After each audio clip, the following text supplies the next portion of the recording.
In this video, I'm going to share with you some of the best pieces of advice I've gotten from these self-development books. Most of these principles actually overlap across a number of these texts, which emphasize just how important they are no matter what you're trying to accomplish. The most fundamental principle found in any self-development book is action. Nothing happens on its own. This may seem like obvious advice, but it's amazing how human nature can complicate taking that first step, which usually takes the form of perfectionism. If you're not careful, then perfectionism can paralyze you to the point where you never start anything. For example, you might want to improve your physical health, and to do so you want to design a good workout and diet plan. But you might get to a point where you're so scared of starting without getting those things absolutely perfect that you never start at all. The book Tools of Titans includes interviews with a large variety of people who've been successful in their fields, from entrepreneurs, sportsmen and politicians. Many of the entrepreneurs featured in this book had several startup businesses that failed before they got to the one that worked, because they didn't wait for the perfect time to begin. They took action early and tried to work out problems as they went along. Arnold Schwarzenegger features in this book once famously said that you can't always win, but you've got to be willing to fail. And that principle has to be behind every action we take. I read a quote recently which said, "In ancient times, having access to power meant access to data. Today, having power means knowing what to ignore." The internet has given us both access to data, but also created a noisy world with conflicting approaches and 101 ways to achieve any goal. For example, it's easy to get caught up thinking that to have a successful business today, that you have to have a really big social media presence. But Tim Ferris, in his book The 4-Hour Workweek, would argue against that assumption. He would make the point that as long as your business is making a profit and bringing in customers, then it's not essential that you now have to have a Twitter account. He says that what you need to look at instead is what's effective by applying the 80-20 principle. The 80-20 principle states that 80% of results come from 20% of the effort.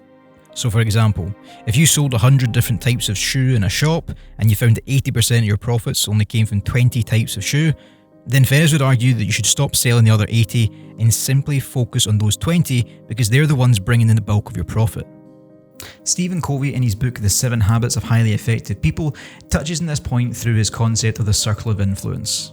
He argues there are always some things within this circle that we can influence and some things outside of it that we can't influence. He says that what we should be doing is always focus on the things that are within the circle, things that we can control. Not only is this the best approach in and of itself, but it's also the best approach if you want to expand your circle of influence. Time is a limited commodity for all of us, and both of these principles are driving at a similar point. It's vital that we carefully choose where to put our efforts and what to ignore. When we want to achieve something, we instinctively look at those who are successful in that field. So if you want to be a successful YouTuber, then you look at Mr. Beast or the slow-mo guys to see what you can learn from them. This is a logical thing to do, but it can also lead to an ugly emotion: envy.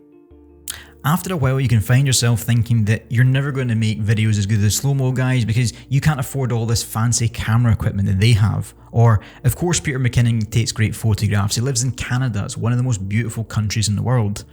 Not only is this a really negative and oversimplified mindset, but it can lead you to miss a really vital point. We all have some advantages that others don't, and it's up to us to identify them and see how we can leverage them. This point is emphasised across several self-help books, but more than any other, The Unfair Advantage by Ash Ali and Hassan Kubba focuses almost exclusively on this point. They argue that we're all going to have some advantage that others don't, and we need to identify it and find a way to leverage it. For example, my photography has certainly benefited from the fact that I live in Scotland, and I'm able to make YouTube videos about philosophy because I have a master's degree in the subject. These are some advantages that not everyone else is going to have, and of course you watching this video, you're going to have some advantages that I don't either. It's up to us to look at the ones that we do have that maybe others don't, and see what way we can leverage them in some way. Malcolm Gladwell talks about a point we all want to reach, what he calls the tipping point. This is where you reach a pivotal moment in a project where things start to fall into place. If you're starting a business, it might be when you finally turned a profit 3 months in a row, or when a writer gets his first novel published. It's the point where his success starts to help fuel more and more success, and you feel like you've made a breakthrough. This tipping point is something we all want to get to in any project we're working on, but it can sometimes be misportrayed as overnight success.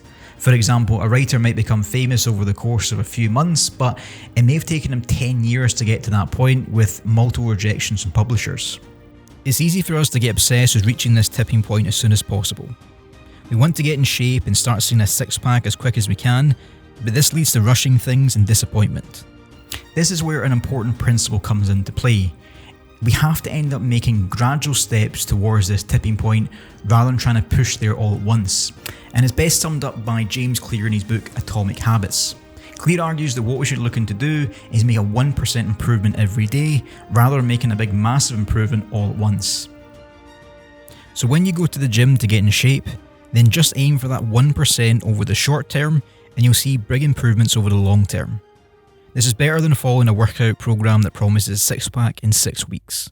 All of these principles are worth taking on board, and of course across those books there are other principles which I haven't mentioned in this video, but those are the ones that stood out to me. Please let me know in the comment section below if there's any sort of principles in these self-development books that stood out to yourself. I really hope you've enjoyed this video, and if you did, I'll put a link to some other videos which I think you might also enjoy as well.